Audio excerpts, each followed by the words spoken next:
Welcome to episode 26 in the KIPS Personal Trainer Application Podcast. My name is Tyler Valencia, and I'm the president of KIPS, Kettlebell Concepts. The tools we use as fitness professionals can help engage our clients, but also make sessions more enjoyable. In this episode, we have guest Elizabeth Lenart, who dives into the benefits of the BOSU Ball and its many uses.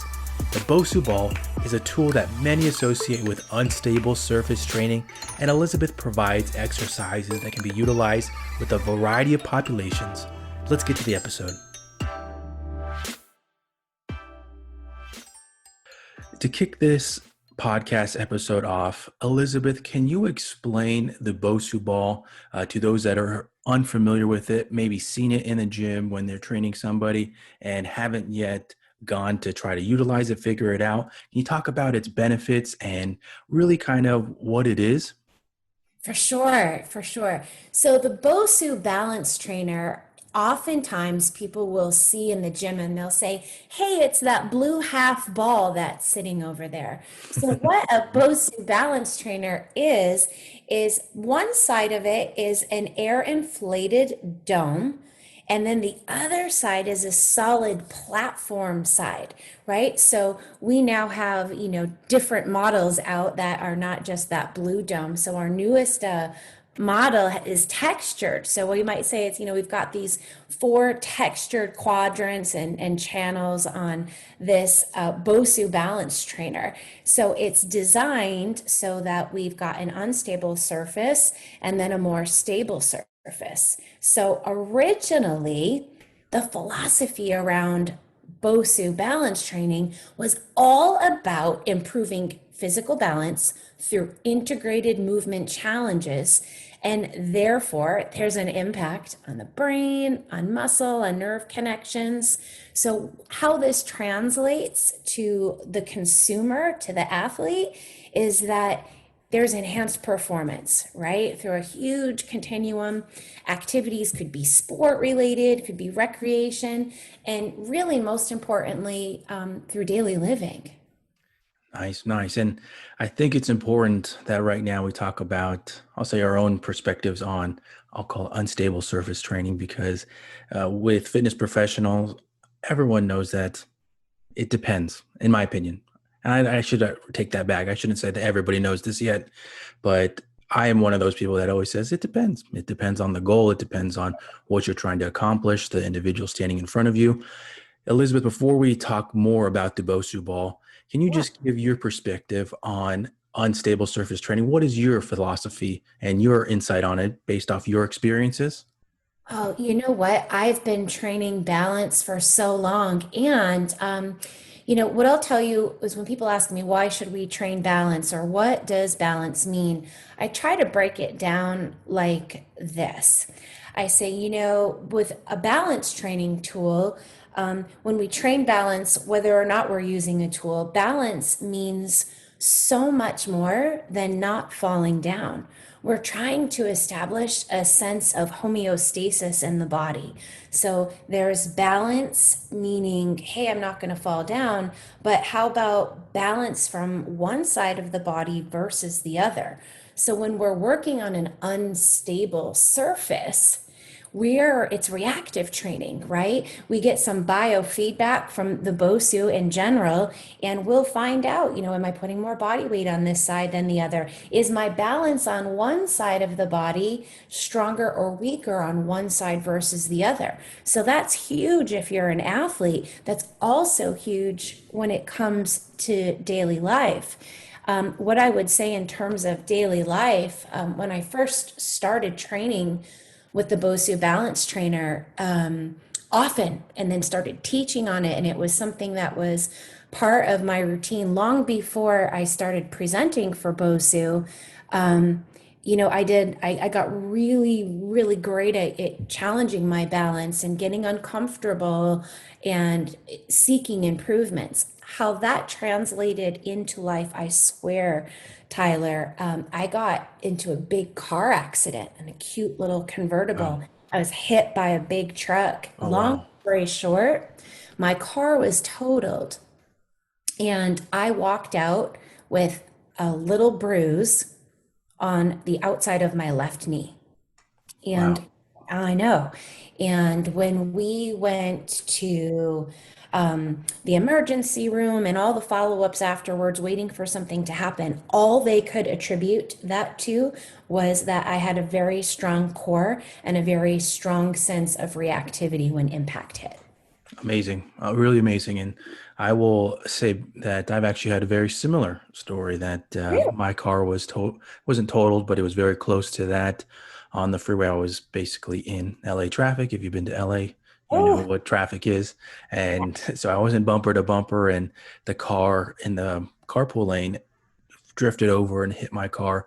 And they were going about 50 miles per hour. And so I walked away, no scratches, only mental issues, of course, driving by that spot after you think about it. And it took me sure. a couple of days for maybe to want to get back into the car just because of the incident, but no broken bones, no anything. And I do to this day still contribute that to my fitness, my exercise routine, that consistency that Yes, goes, yeah, which is, I've said this before that I can only imagine, let's say, my mom or my grandma or grandpa at the time, that if they were in that situation, would they be able to walk away like that? sure. I don't know, but I'm just happy that I have my health and I was able to walk away from that. But getting back to the BOSU ball. And I think that my question about unstable surface really goes to, I think, to hopefully clarify some of the things that individuals that are new to unstable surface training or even the BOSU ball, or really scrolling through social media, they might see things. They're like, what are these acrobatic movements that are going on some of these things? And sometimes these terms get negative associations with them. I would say that's true to also core training, in my opinion. It's really the way that we utilize the terms in the fitness industry and being able to utilize them with proper definitions or even your own perspective on them is important, that you understand why you say certain things, and because those ultimately translate to your clients in the way that you program for them. Um, Elizabeth, can you explain some of the ways that you use the BOSU ball with clients? Oh, I would love to. I'm so passionate about this product because it's so versatile. So we have a dome side, that's the round inflated side, and then we have the platform side. And our recommendations, there's already enough imbalance. Our recommendation is to stand on the inflated side, the dome side, but we can flip and use the other side, that platform side, for a variety of different exercises. So, sometimes when I ask people in trainings, I'll begin and say, so name an exercise you can do on the BOSU balance trainer. And people will say, hey, squats and push-ups. Those are some of the first things that come to mind. Well, we can use this in so many different ways. The hands can be on the dome for the push-up. The feet can be on the dome for the push-up.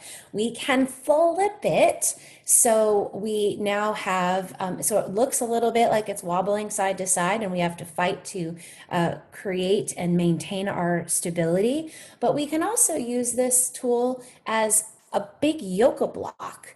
So if we needed to, say, regress that exercise, we could then use the dome, which is so much softer than the floor, and kneel on it and come out and use it for a push-up. So I've programmed everything from HIIT to core work to cardio work to bar classes. We can utilize it in strength training. It's just incredibly versatile, but it comes back to what you had said, Tyler. It's your why. So when you choose the exercises, they're so much more meaningful than a party trick. There's a why behind each exercise and how and why you're using that tool in a particular manner for each exercise. Agreed. Agreed. I will say that when I did utilize the BOSU ball more, back when I worked in facilities, my favorite go-to exercise that I utilized for myself, but also with clients, was the push-ups on the flat surface. So turning the BOSU ball over, using that flat surface, doing push-ups, and the additions. For myself, I would progress it with maybe 1 foot up. working with clients, starting them from assisted push-ups, going to regular push-ups, and then that lifted foot, that those elements right there, progressing them right there. I mean, those are really golden things that, I mean, you need little equipment. All you need is a BOSU ball. You could throw that in a superset, a compound set, or whatever you want to utilize with it. It's great, in my opinion. And uh, those aspects of the BOSU Ball, I think we sometimes forget those. Like I said, we sometimes just think about what's going on social media and seeing how athletes can do all these amazing things. And we forget that the general pop are not athletes per se, and they can't do those types of things. Correct. Correct. Yeah. So can you give actually a couple more of your go-to exercise with the BOSU Ball and maybe a couple more populations that you've utilized it with? Oh, 100%. I'd love to. So, I have used the BOSU Balance Trainer with, I don't even know that it's socially correct to say a senior population, but we know, regardless of age, that we lose balance. So, I have had, I've worked with clients who are in their 70s and their 80s on the BOSU Balance Trainer for balance and proprioceptive work. I use it with my high intensity interval training crew all the time, and we will use it for squats, for lunges. We will use it for locomotion. I could give you a multitude of BOSU burpee variations. Probably one of the most surprising things, I worked with a population of middle school students a few years ago, and they were students who had a lot of challenges in terms of behavior. And when I brought in a bunch of BOSU balance trainers into this classroom, um, they got on it, and once they stood on top of it, and we had balance challenge variables, which is always how we taught BOSU when it initially came out. One of them is visual affect, and I had them try to close their eyes and maintain balance while standing on the dome side. And for the first time, that room went silent. Very cool. Absolutely. It was very, very cool. But we utilize it. I utilize it in bar. I utilize it in strength. So core workouts, oh my gosh, most amazing. We utilize it in Pilates workouts. So any variation, it's all about the approach. Your lunge could start from the floor, lunging forward. Your approach could be the top of the dome, stepping back into a reverse lunge. It can also be a lateral approach in the same way, from the dome to the floor, from the floor to the dome. And suddenly you have all these different exercises based off, hey, I can do so much more with just a lunge.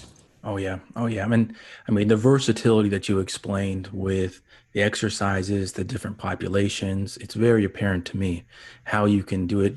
So many different exercise modalities, classes, populations. Awesome stuff with that. And the key component that I want to chime in on there is what you mentioned about the, I'll say, how the populations that you were working with, how they tuned into it, how it was interesting to them. That's something that has been brought up in previous podcast episodes about sometimes you got to keep your clients happy. You got to use stuff that makes them want to come back. You want to make sure that they are buying into it. And sometimes, even though you might believe, okay, we're going to do some variation of a squat, we're going to do a press, we're going to do some type of hip hinge, even though those are the foundations of your training, you can of course incorporate those. You got to remember that there's somebody else on the other side that you are trying to sometimes, majority of the time, convince them to exercise. So what are those cues, coaching, the psychology aspect of it that you are continually utilizing with them? Um, Elizabeth, with using a variety of tools, what is your kind of approach to that to keep the exercise psychology aspect involved in your training?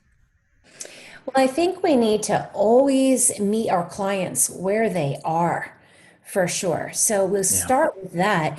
And then we offer so many on the spot progressions and regressions. We don't necessarily have to say, hey, we're about to make this easier for you. We can really be successful in our cueing and saying, let's challenge our body in a different way? Could we try this exercise this way? And it's about creating connection, and it's about empowering them, giving them different variations. So, you might see, I do classes that are used that are an hour long, where they're BOSU classes. And you'll see that come to fruition when I say, you're going to give me X amount of time. I want to see your favorite push up. And to see that people who come to regular large group X classes who may not have ever had any one-to-one training are so well in tune with their bodies and are so well educated that they're choosing the exercise that is right in that moment for their body to get them where they need to be. And that comes with saying, hey, one size doesn't fit all. Let me meet you where you are, and then let me give you just a little bit of a push or a variation, whether that comes through speed, range of motion, use of external stimulus, to challenge them so that they can continue to feel progress. Love it. I love it. And I think what pops into my mind right now, and I will admit that I'm wrong with this, is based off when we're recording this. It's at a time where some gyms are not open, and that has to do with the recent or with the pandemic that's going on right now. And I've been somebody that I'll say, I see some people, oh, I need to go to the gym. I need to go to the gym. And in my mind, and this is because I will say I'm fine with, I'm very fortunate that I have a very nice home gym, but in the past, I have done workouts, just months of body weight workouts. And so my mind, it's gone to sometimes, well, why don't they just do some body weight workouts? Why can't they keep in shape with that? And I forget sometimes that sometimes people need that extra bit of, I'll say, equipment, or they need that gets them excited for it, that makes them want to do an extra set of push-ups, or that makes them want to do an extra set of any exercise with any machine or any piece of modality.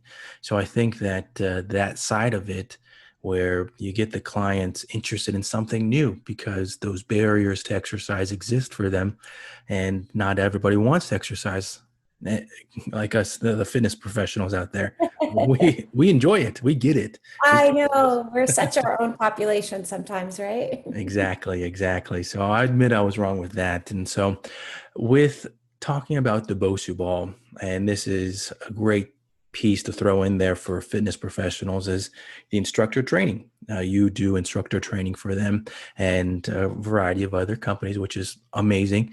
What insight can you give for instructors out there, personal trainers, at a time right now where education is, I'll say, being pushed out there because you might have the extra time for it, or companies are offering great discounts on it. Can you give instructors some insight into the instructor training course? Oh, I'd love to. So we have BOSU has evolved in terms of new education within the last 2 years or so. So we have three brand new 4-hour courses: next gen balance training, mindful movement mobility, and advanced program strategies. We also have some specialty workshops. We have some 2-hour workshops that are Pilates core power, a BOSU bar strong, a toolbox workshop, and they're all really, really based not just on saying, here are a bunch of really cool moves that you can use. Our newest education affords opportunity and practice. So we're actually teaching a methodology. How can you, as a consumer or as a fitness professional, best put together and deliver your own workouts? We're also really focused on neuromotor training, the benefits of creating perfect practice. So we have evolved in terms of our initial education immensely. So it's just a really, really exciting time to be able to have a tool that's been around for 20 years, and we can use it continuously in so many different ways. So we dive into science in our new education just as much as we do as giving, here's a toolbox of exercises that you can take, and here are a bunch of different ways that you can apply them. Very cool. And I will say, in my opinion, that the instructor training courses, certifications that are really diving into the application, the motor control, and those aspects of exercise sciences are the ones that are really growing, in my opinion. I think that their ability to dive into those and really give the the trainers, the fit pros, why these tools can work and more in-depth knowledge that exceeds that's the goal or the key in my mind, exceeding the education that they learned from a personal training certification. And that's really what they're supposed to do. They're supposed to continue their education from that original certification. So in-depth exercise science modules and lectures that really push the personal trainer to open their mind to something new. That's really where instructors should be looking at. Of course, they should also look into other areas, but I think that those courses that really do include that stuff, gold. Really great to hear with that. So, with the courses that are going right now with BOSU, how are they offering them? Are they online, live, or a hybrid model right now? At the time of this recording, due to the pandemic, the education for the rest of the year will be via live stream. So it's been so successful.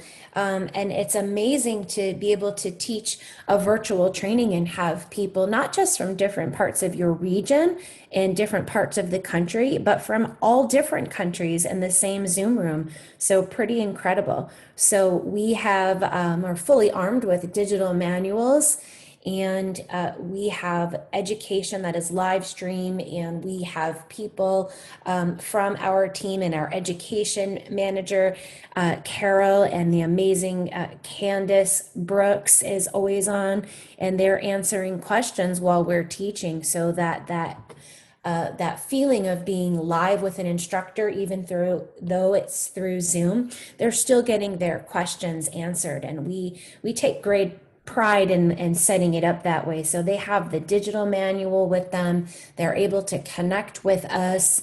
And, like anything else, Tyler, every time we present, a live stream, it just gets better. We learn a different skill that's going to help us become better presenters, better at the technology. And it's interesting because that ties back into our whole philosophy of perfect practice. Yes. Yes. And I'm going to go back, dig into my memory bank here because I started on the education side in 2011 of the industry, and I worked for, I'll call one of the top 10 accredited personal training certification companies. And I always thought it was interesting to see questions come in about, oh, do you guys offer live courses? And they were primarily online courses, and they did do live workshops of just their personal training certification. But how many people say, oh, I just need live, I need live, I need live.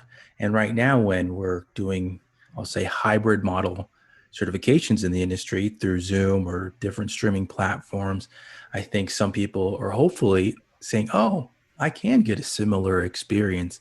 Because you think about it, what is really the difference between sitting in your office or your living room or on your tablet or your phone watching a lecture on, we'll say, biomechanics or exercise phys? And what's the difference between that and sitting on a hard floor in a gym or a studio and watching it? Well, you'd probably be more comfortable and you might actually be able to comprehend more of it because you're not thinking, oh man, my butt's hurting from sitting on this hard floor.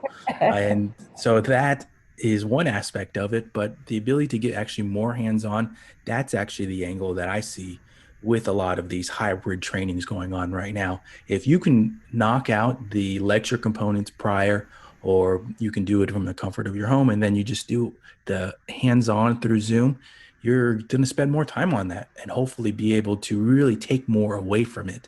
That in a live workshop where you have to, and I've put on a good amount of live workshops, that you have to basically compress everything to make sure you get it done in a certain amount of time.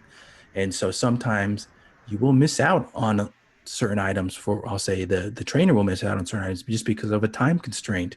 So online and hybrid stuff, and people listening to this, take what you can from it. You can get so much more from it because you're not constrained by time limits. And I've said that to instructors that I work with because in the online format, they can watch it as many times as they want. They're not just going to hear it one time and have to take an exam at the end of the day or the end of the weekend from it. They can rewatch it, play back certain parts. And so there's really some unique stuff too, hybrid and online. Agreed. Agreed. I think there's a lot of great benefits to it. Saves a lot of travel time for people. Yes. Yeah, crazy times, but there are always silver linings. Agreed. Agreed. So as we get to the podcast takeaways for today, and this is a good one that I had to I'll put a little thought into because this is your second time being on the podcast. And as I've got to know you more, I know that you do online training for clients. And with this being such uh, I keep it positive, a unique time these past few months. What are the three best pieces of advice you can give for instructors? I would say that you've really upped your level of online streaming workouts, not just for your clients, but for the instructor trainings that you do. And I think it'd be great for you to share three pieces of advice for people listening today or Oh, this episode. great. This is a great question. So, in terms of especially the virtual space, the first most important tip and takeaway, there is room for all of us. There is room for all of us. This is such an exciting and unique time. There's no need to be worried about, is the person in the club down the street also streaming live, or, is your competitor across country doing something similar? This space is so huge. And like anything else, you and your tribe are always going to find each other. So collaborate with other people and help people get better. There is 100% room for all of us, for sure. The second takeaway is when you're teaching, especially virtually, make sure that you're not on autopilot. You still need to connect and cue. Sometimes when you're in the Zoom room and you suddenly or abruptly approach the screen or camera, it can feel a little weird if you're on the receiving side of that. Let your people know, I'm about to approach the camera, but take every opportunity to give them that extra, because if they're with you in a virtual training, they are in need, or they want, or they feel better when they're connected with people. So teaching on demand, you've got to be able to let them feel that you are there with them and also that you're there for them. Now, because I'm a rhythm kind of girl, and a lot of the formats that I teach, or that people ask me to represent them, a lot of it is rhythmic or dance based, or where the music driving beat is such a huge piece. You can laugh at this one if you would like, Tyler. But tip number 3, get a mixer. Yes, I love it. Get a mixer. If you teach to the beat, it's the way to go.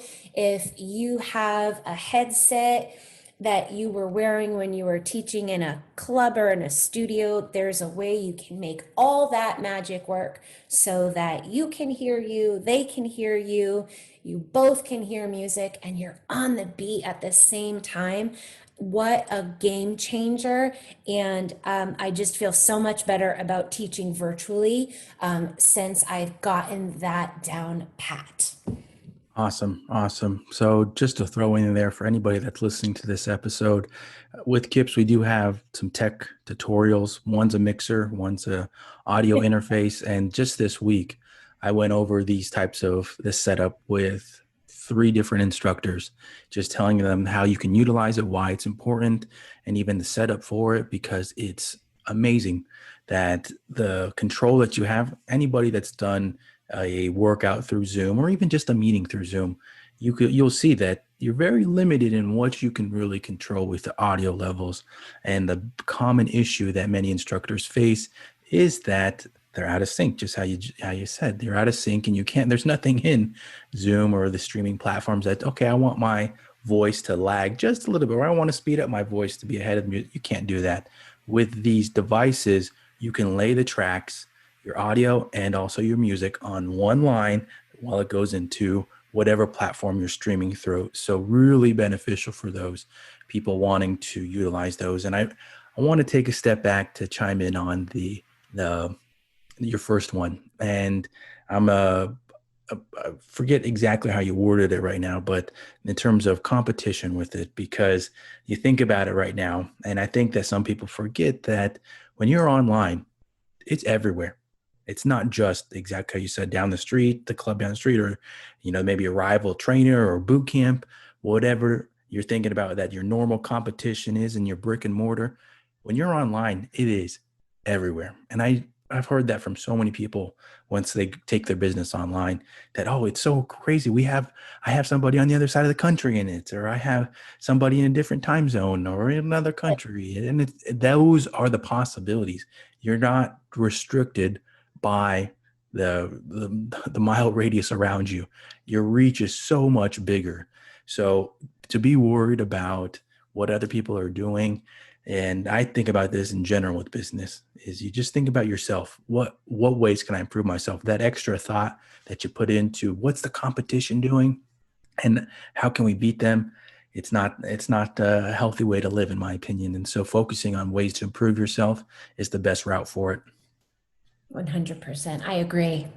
Yes, yes. Well, great stuff. This was such a great episode to talk about advice for trainers, the BOSU ball, and really ways to utilize it. As I mentioned in this episode, the BOSU ball is versatile and it's something that I've used in the past, and really focusing back on how are you going to use it? What are those goals? And the instructor training with them is from what you've told me, it seems like a great place to start. Start with the course, learn more about it, the science, the research behind it, and then implement it with your clients too. Oh, thank you so, so much for your time and your energy. And I really appreciate being back on your podcast. It's always great to chat with you. Thank you, Elizabeth. Before we sign off, please make sure that you give your social media links and your website and all that kind of good stuff. Oh, sure. You can find me on Instagram at Elizabeth Lenart Fitness. My website is elizabethlenart.com.